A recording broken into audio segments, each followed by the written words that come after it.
All right. I've talked to you a lot about the land registry and how it was created. And now I want to go through a little example to show you how to find the appropriate land registry box, the right land registry box for your ancestor. I've had to take a starting point, and I've taken a particular person. I was working on this townland a while ago, and I've just taken this particular person, John Traynor of Crone Townland, Clonallen Parish, County Down, and we know that he was living there in the 1860s. Now you need to have some of this basic information to start with. So you've done some work already, and you've found out that this is where this John Traynor is living. So the first thing you do is you want to find out who was his landlord in the 1860s. So I'm going to go out of this and go into Griffith Valuation. I want to go into the Ask About Ireland website, Griffith Valuation. Now, this is the 1860s. And I want to find out whose landlord is. So I'm going to put in Traynor, County Down, and the parish is Clonallen. And I know that the townland is Crone Townland. So there's a lot of Traynors in Clonallen, there's about 7 or 8, but I'm going to go to the first one, and mysteriously this will be the one I need. Okay, it calls up a page, and the first page shows me Crone Townland, and I can see there's a James Traynor and John Traynor, and John Traynor has an 11-acre farm, and that's the farm I'm interested in. And I can see from this that the Traynors were tenants of the Reverend Joseph McCormick about 1864. So now I return to this, and I'm going to, so the first bit of information we've got is that we've checked the Griffith Valuation, Ask About Ireland website, and we found that he's a tenant of the Reverend Joseph McCormick. Now the next thing we want to do, Reverend Joseph McCormick owned the land in 1864, but we don't know whether he owned the land in the 1890s, 1900s, when the land was bought by the tenant. So we have to go through the next, go through what we call the valuation revision books to see who was the landlord further on. The Griffith valuation was made in 1864. It was made for the purpose of rates. The valuation revision books were created by inspectors who came every year to have a look at the farm and to see if there had been any additions to the farm or additions to the buildings, so the rates should be changed. And they took all sorts of little bits of information and they changed it every year in their notebooks. We have those valuation revision books in PRONI, and we've digitized them, and they're up online. And that's the next point I'm going to go to. So I'm going to go into the PRONI website and to the under Search Archives Online, Valuation Revision Books, searching Valuation Revision Books, searching again. Now I'm going to put in Crone Townland, County Down, and the parish of Clonallen. It always jumps down on you. And search. And I'm going to check, this gives you, these are all the different valuation inspectors' notebooks, Val 12s we call them. And it shows you they went every single year and they took down the details. Sometimes the land changed hands. Sometimes the landlord changed. So I want to see who was the landlord.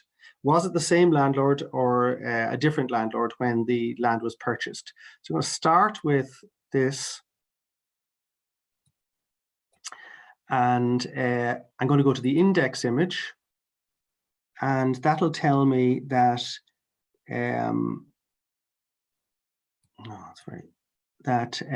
Crowan Townland is on page 31. I'm going to go forward 10 images, 10 images, 10 images. I'm at 28. You'll see in this particular one, there's a numbering error. So I have to go forward a little bit. It's a little bit, that's 29, 30. That should be it. Now I'm at Crowan. And here's a list of the tenants. This essentially, when we went into the Griffith valuation, you saw the printed list of tenants on each townland. This is the handwritten version of the same thing. And it's what the inspector held. So there's no trainer there. So I'm going to go to the next page. And I find that, there's trainer, there's the 11-acre farm and the 1-acre farm. And there's John Trainer. It's been crossed out, and it's now the representatives of Patrick Trainer. So John, I won't go into it, but John died, and his widow would have been running the farm, but it would have been in the name of his young son, who wasn't of age. So the widow would have been the representative of Patrick Trainer. And when I look at it up there, who's the landlord? McCormick is gone, and it's a little bit difficult to read, but it's Samuel Cooper is the new landlord. So now, having done that, we're at the point where we can see that in about 1882, John Cooper has died, and the tenancy is managed by the reps of Patrick Cooper. There's a new landlord who is the lessee, and Samuel Cooper. Now, the next thing to do is to find out the approximate date of purchase. So I go back to the valuation revision books. We're already into this particular series of valuation revision books relating to Clonallen Parish. So I'm going to go back to search results, and that'll give me all of these revision books. There's 5 of them, and I'm going to, he could have bought the farm anytime between 1882 or 1881 and 1935. So I'm just going to take a chance. I'm going to skip 1883 to 1900, and I'm going to go into 1901, 1914. And I'll see what's the situation at that stage. Again, click on the index image to see what page I have to go to in this manuscript. There's Crowan Townland, page 74. I'm going to go forward, forward, forward. The number that I'm looking for is in the top right-hand corner of this. It's a little bit hard to read. You can see it there. That's at 49, 59, 69. Now I should be at 69. Okay, and 74. So now I'm going to go page by page. 71, 72, 73. Am I there? At 74. Excellent. So I am in the townland of Crowan, and this is the start, the same list. And I can see there's the Todds. And if you look across there, you can see that there are there's a little stamp, LAP. Now that's Land Act Purchase. And that means that the tenancy has been purchased from the landlord. It slipped on me there. I don't know why I did that. So we can tell that the purchase must have occurred fairly recently. Now I have to find, just to see if the purchase went through for the trainers. Okay, they're not at that page. So I'm going to go to the next page. And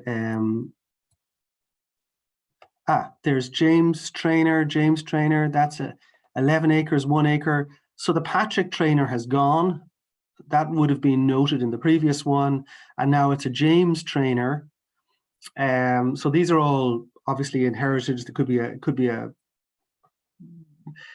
the child may have died and an uncle may have taken over, but it's the same farm and it's a trainer. And you can see he's holding it in fee. And he's got it, the holding has been stamped LAP, Land Act Purchase, And if you look up, you'll see that Samuel Cooper has been crossed out. So that'll tell you that at the time of purchase, Samuel Cooper was the landlord. So Samuel Cooper is the landlord who sold the land to James Traynor, to the Traynors, you could say. You can't avoid all these little changes because the land system is dynamic. Every decade, something is changing. So you find a particular person who's your ancestor, and then you can work through these valuation revision books and the Griffiths valuation and ultimately get the land registry box. But you'll find that it's unusual that somebody holds land for a very long time, for 30, 40 years. They'll hold it for 10 or 15 years, and then it'll be somebody else, usually in the same family. So now I have to find, I know that Samuel Cooper is the landlord who sold the land. So I have to find the land registry number relating to Samuel Cooper, the sale by Samuel Cooper. So now I have to go back into, the PRONI. What I'll do is I'm going to open another, I'm going to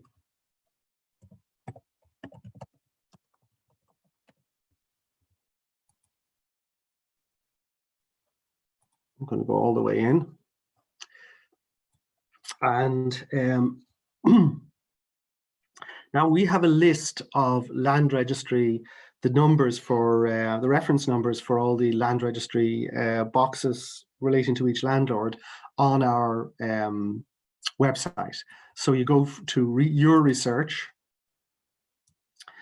and then you go to guides to PRONI records, and then you go to the guide to land registry index, land registry alphabetical index. And now you can see here's the list. And you'll see there's the surname, the first name of the landlord, the county they're in, the box number, that's the land registry reference number, and then a code, which is depends on the particular phase of the land commission, and then a record number. So I'm going to go down to Cooper and see if I can get Samuel Cooper.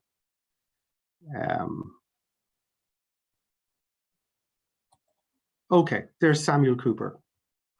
So this is the box relating to Samuel Cooper's estate in County Down, and it's 980 is the land registry reference number. So now I'm just going to close this, and I'm going to show you what we've got so far. We know that the Land Act purchase occurred sometime between 1900 and 1914 from Samuel Cooper, and that, well, it's John Traynor there, or James Traynor, 11 acres Crone Townland, and the land held in fee. So now he owns the land.